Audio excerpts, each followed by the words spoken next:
Assalamualaikum warahmatullahi wabarakatuh. Selamat datang kembali di channel Keramat Horor. Kali ini saya akan membawakan suatu kisah dari salah satu narasumber. Kebetulan narasumber kali ini dia pernah diteror oleh salah satu penghuni rel kereta api saat dia melewati jalur tersebut. Bagaimana kisahnya? Simak terus videonya sampai selesai dan jangan lupa, sebelum mulai ke ceritanya, alangkah baiknya kalian santaikan dulu saja diri kalian, supaya kalian bisa menikmati cerita yang dibawakan oleh channel Keramat Horor ini. Kita mulai ke ceritanya.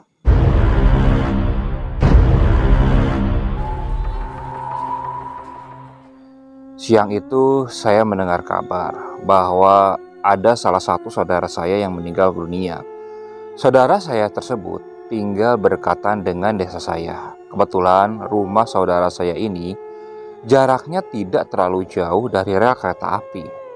Saya pun bergegas untuk membantu pemakaman saudara saya tersebut. Seperti biasa pada umumnya, setiap ada orang yang meninggal, pasti akan diadakan pengajian. Dan di pengajian itu saya mewakili bapak saya yang sibuk bekerja. Pengajian itu diadakan setiap habis isya, sekitar pukul 8-an. Saya pun otomatis membantu persiapan pengajian tersebut. Terkadang saya pun harus pulang malam. Saya tidak bisa menginap karena besoknya saya harus kuliah. Hingga pada suatu malam, waktu itu jam sudah menunjukkan hampir pukul 12 malam. Saya yang waktu itu keasikan ngobrol dengan saudara-saudara saya yang berkumpul di situ. Tadinya ingin pulang cepat, karena tidak enak dengan saudara-saudara saya yang sedang ada di situ. Otomatis saya pun bingung mau meminta izin seperti apa. Akhirnya, hingga obrolan sudah mulai terasa jenuh, saya pun lalu meminta izin untuk pulang. Untuk perjalanan pulang saya ini, saya biasa melewati jalan di kampung dengan berjalan kaki sekitar 1 jam. Akan tetapi, kalau lewat rel kereta api, saya bisa sampai sekitar 20 menit. Karena waktu itu saya sudah berat banget mata dan ingin cepat pulang, saya pun memutuskan untuk lewat rel tersebut. Sebenarnya, saya sudah terbiasa melewati jalan rel tersebut walau hanya terkadang pada sore hari ataupun siang hari, karena masih banyak warga yang beraktivitas ataupun orang yang sedang mencari rumput untuk pakan ternaknya. Dan sebuah kejadian aneh pun terjadi. Malam itu begitu sepi, tak seperti biasanya. Karena mungkin sudah larut malam, ditambah lagi dinginnya malam itu, saya sedikit merasakan ketakutan. Hanya ada suara jangkrik yang menemani langkah saya berjalan kaki. Hingga akhirnya, di tengah perjalanan pulang, saya melihat ada seorang wanita yang berjongkok dengan rambut terurai dan kepalanya menunduk. Saya tidak terlalu mengamati. Pada waktu itu, saya hanya berpikir, mungkin itu salah seorang orang yang sedang buang air besar di sekitar rel. Karena hampir warga di sana tidak mempunyai WC.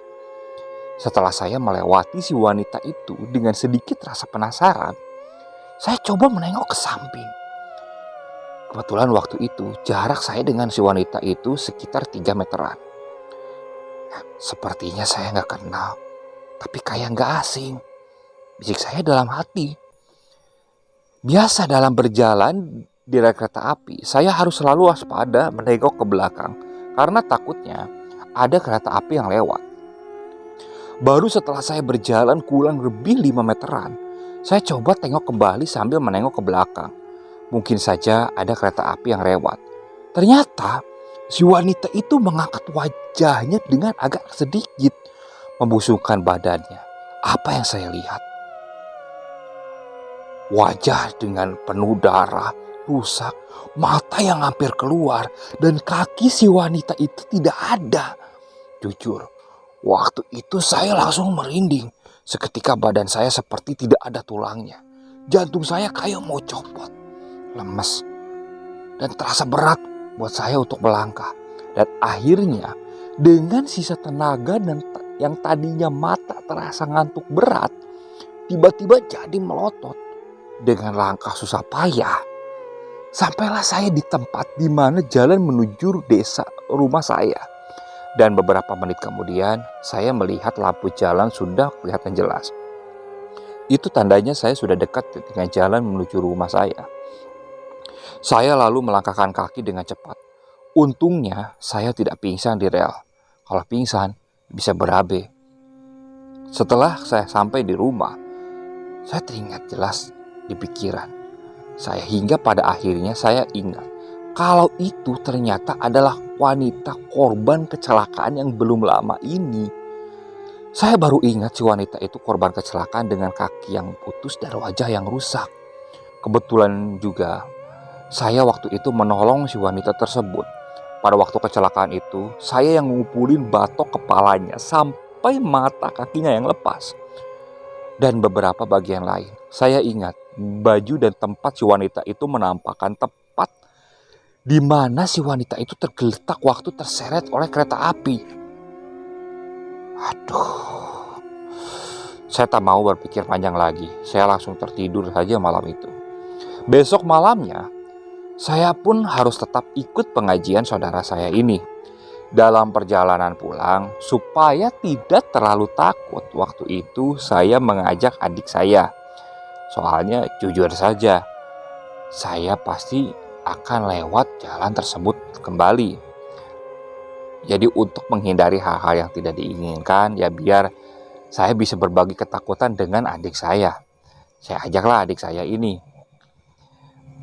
Singkat cerita, setelah pengajian selesai, waktu itu awalnya saya ingin pulang setengah 10 malam.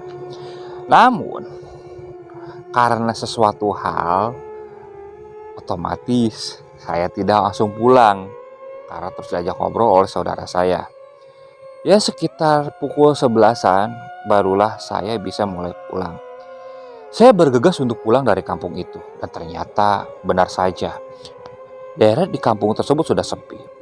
Dingin karena hujan tadi sore pun mungkin membuat warga enggan untuk keluar.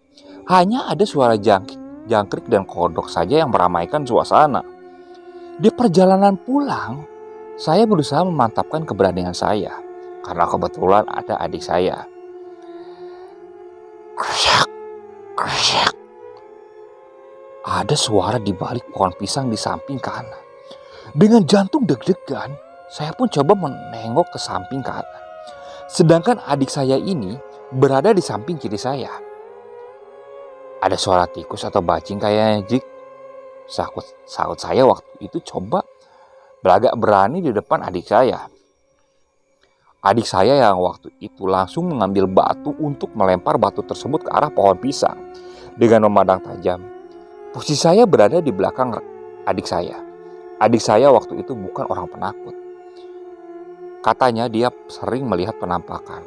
Bahkan bagi dia melihat penampakan itu bukan hal yang aneh. Makanya saya berniat mengajaknya sekarang, pengen menguji juga apa benar keberaniannya apa tidak. Gak apa-apa, Kak, kata adik saya sambil melempar batu yang diambilnya. Kita kembali melanjutkan perjalanan.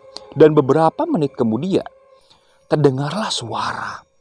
Suara itu nampak jelas di telinga saya, seperti seorang wanita yang menangis di sekitar jalan rel saya.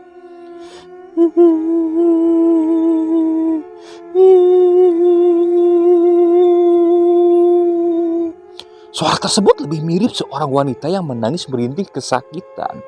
Berbeda dengan suara kuntilanak atau sundel bolong yang ada di film-film. Wah, kayaknya kadang orang tuh, Dek, batu kamu, ucap saya kepada adik saya. Coba lihat, jawab adik saya. Waktu itu, adik saya lalu menyalakan lampu flash dari HP-nya untuk memperjelas tempat dan siapa di balik suara yang menangis itu. Maka disenternya lah tempat di mana suara itu berasal. Kemarin gak di situ deh saya lihat, tapi di samping kanan, bisik saya dalam hati. Setelah kita melihat asal sumber suara tersebut, memang tidak ada orang sama sekali. Tapi adik saya ini tetap kekeh, penasaran dari mana sumber suara tersebut. Kebetulan di samping kanan dan kiri rel yang saya berjalan itu, jaraknya lumayan agak jauh dari rumah warga. Kalaupun deket, gak mungkin banget itu suara kayak berada di samping saya dan adik saya ini. Udah lagian gak ada orang deh, ayo deh pulang yuk. Bentar mas, ada suara lagi, kata adik saya. Tapi saya tidak mendengar suara tersebut. Sekarang kayak di samping kananku mas, ucap adikku. Berarti itu hantu wanita yang kemarin. Waduh, ucapku dalam hati. Tapi sekali lagi, penampakan wanita itu sengaja seperti bersembunyi dan tidak terlihat wujudnya. Untuk kedua kalinya, adik saya ini mengambil batu buat dilemparkan ke tempat suara di mana suara itu berasal. Kali ini adik saya membawa 3 batu buat dilempari, sedangkan saya membawa senter dari HP. Tak lama kemudian ada bel suara klakson kereta datang. Saya pun minggir di samping kanan kereta, di mana tempat suara tersebut di samping kiri rel. Adik saya dengan tangan masih menggenggam batu yang diambil, sedangkan saya masih memegang HP adik saya tersebut. Dengan melihat di sela-sela rel berjalan, saya melihat sosok wanita itu diam di mana persis dengan penampakannya sebelumnya. Kali ini dia menghadapkan mukanya seperti memperlihatkan kepada saya dengan dibatasi rel kereta api yang sedang berjalan. Saya melihat penampakan wanita berwajah rusak itu di sela-sela gerbong kereta api yang sedang berjalan. Saya bergegas mengajak adik saya untuk lanjut jalan pulang dengan berjalan di samping rel dengan berbatasan kereta yang sedang berjalan. Sedangkan saya coba menghindar dengan jalan kaki biar si wanita itu tidak menampakkan diri lagi. Setidaknya dengan saya bisa berjalan kaki atau menghindari dengan wanita itu, mungkin saya bisa agak memperjauh jaraknya. Selang setelah kereta itu lewat, saya memutuskan untuk melangkahkan kaki agak cepat tanpa menengok ke belakang. Karena saya pikir tak ada lagi kereta yang lewat karena baru saja lewat. Tapi tidak dengan adik saya. Batu yang dipegangnya itu dilemparkan di tempat di mana sosok tersebut sedang menampakkan diri. Dek, ayo dek, udah dek, cepet pulang. Bentar mas, itu kayak ada yang ngerjain. Batunya pun dilempar kembali. Suasana yang sepi dan dingin karena seharian hujan menambahkan nuansa seram di sekitar. Lampu flash HP kembali dipegang oleh adik saya. Dengan rasa penasaran, adik saya ini kembali ke tempat di mana saya melihat penampakan tadi. Cuman anehnya, penampakan itu sudah tidak ada di sana. Saya dan adik saya berdiri di samping tepat di pondasi samping rel kereta api dengan mata menuju ke sekitar lampu penerangan yang diarahkan oleh lampu flash tersebut. Dan apa yang terjadi selanjutnya? Bau busuk mulai menyengat. Dan ini bukan bau yang biasa. Di sekitar rel memang sering banget mendapati bau kotoran manusia atau sampah. Tapi ini bau lebih menyengat. Setelah beberapa menit kemudian, saya melihat ke bawah. Karena kali saja bau tersebut ada di bawah saya. Dan ketika saya melihat ke bawah, otomatis saya langsung kaget. Itu di bawahmu dek, bilang saya kepada adik saya.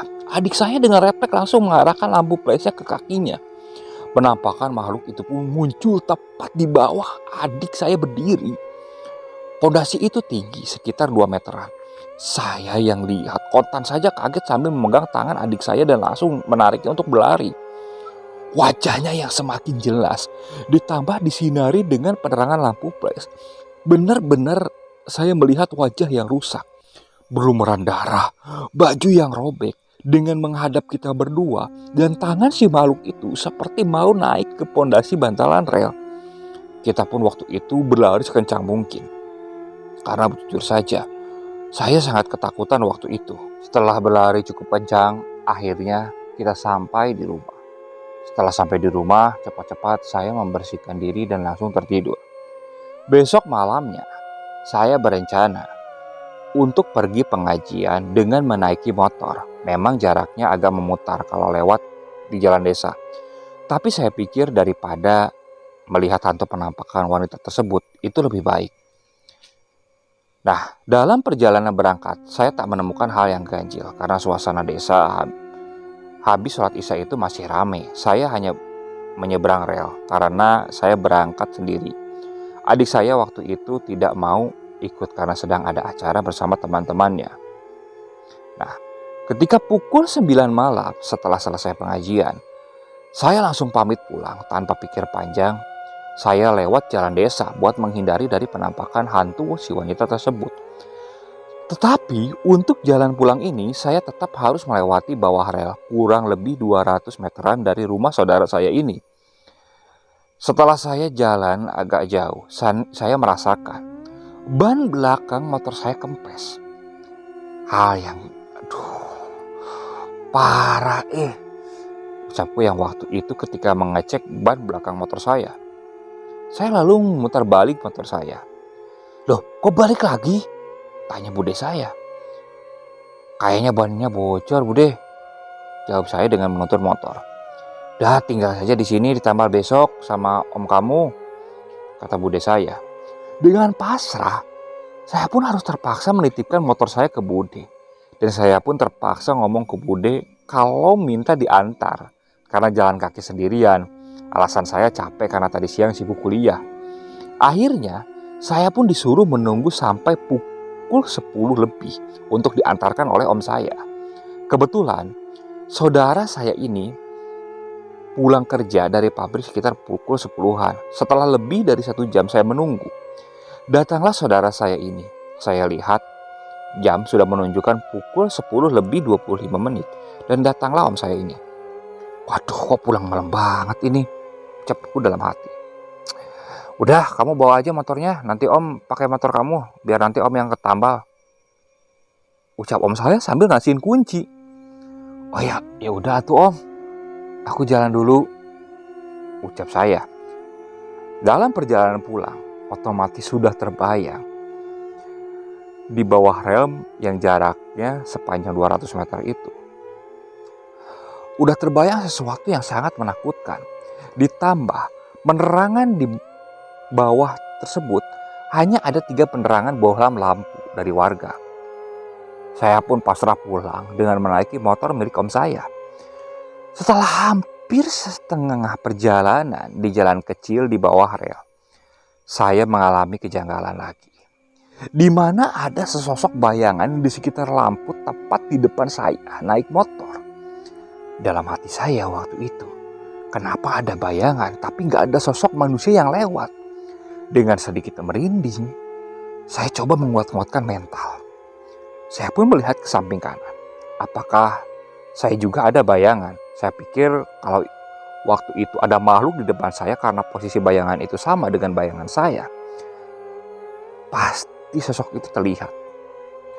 Duh, jangan ganggu, ucap saya waktu melewati rel tersebut. Dan tak berapa lama ketika saya melewati sumber dari bayangan tersebut, saya tidak merasakan apa-apa. Dan saya juga tidak mau menengok ke arah bayangan tersebut. Jalan menuju desa pun hampir sampai. Tapi untuk menuju jalan desa, saya harus menerobos di bawah rel kereta api dan motor harus dituntun karena tinggi relnya hanya sekitar 1 meter dari tanah. Setelah saya belokkan motor ke kanan dan bersiap untuk menonton motor, hal yang mengejutkan terjadi.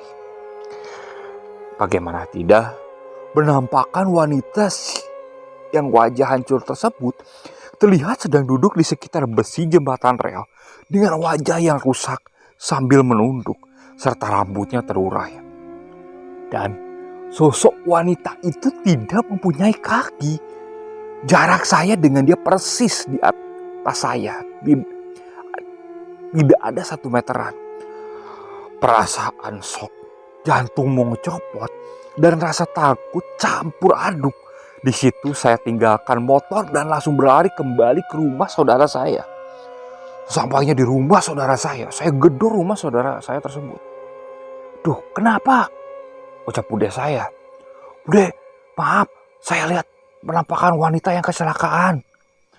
Motor bude saya tinggal, ucap saya dengan napas yang tersesak.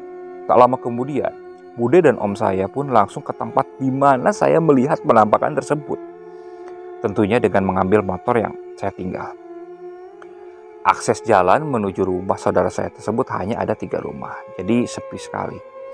Saya lihat di situ penampakan wanita yang kecelakaan, kata saya menunjuk jari ke tempat di mana saya melihat penampakan itu. Lah mana gak ada apa-apa, ucap om dan bude saya. Mereka pun tidak melihat ada sesuatu yang aneh. Saya pun memutuskan untuk pulang. Tapi bude dan om saya membujuk agar menginap saja di rumah bude. Saya pun tidak bisa menolak, karena mau pulang pun perasaan takut masih terus memenuhi kepala saya. Setelah sampai di rumah saudara saya ini, saya tidur bersama om saya. Om saya langsung tidur karena kecapean, karena mungkin habis kerja. Dan gerimis pun menghiasi malam itu. Tak lama kemudian di samping rumah saya terdengar suara orang yang mengetok-ketok besi rel pakai batu. Tapi waktu itu saya tidak peduli karena saya bersama om saya. Kalaupun si wanita itu masuk memperlihatkan wujudnya, saya tinggal bangunkan om saya. Tetapi suara tersebut makin lama bukan makin berhenti. Makin sering terdengar ditambah dengan seperti seorang sedang menyeret sesuatu. Gak mungkin ada orang iseng malam-malam ngetok-ngetok besi rel kereta api, apalagi gerimis. Apa mungkin hantu si wanita itu yang ngesot tanpa kaki di batu-batu samping rel dalam pikiranku waktu itu. Tak lama kemudian, saya mendengar suara yang sama persis seperti yang kemarin saya dengar bersama adik saya. Suara wanita yang merintih kesakitan. Malam itu saya benar-benar tidak bisa tidur karena teringat kejadian tadi. Suara-suara yang aneh, suara minta tolong, hingga suara kereta api yang terdengar bising di telinga saya. Ditambah lagi, saya tidur di rumah saudara saya yang meninggal belum 7 hari. Hingga akhirnya, kurang lebih pukul 3-an waktu subuh, saya baru bisa tertidur. Oke, sekian untuk cerita kali ini. Saya mohon maaf apabila masih banyak kekurangan dalam pembawaan ceritanya. Kritik dan sarannya silakan kalian bisa cantumkan di kolom komentar. Saya ucapkan terima kasih juga para penonton yang masih terus mengikuti cerita-cerita dari channel Keramat Horor ini. Tetap support channel kami dan jangan lupa selesai nonton ceritanya, alangkah baiknya kalian klik dulu tombol subscribe-nya supaya kami bisa terus bersemangat untuk terus membawakan cerita-cerita lainnya. Oke, assalamualaikum warahmatullahi wabarakatuh.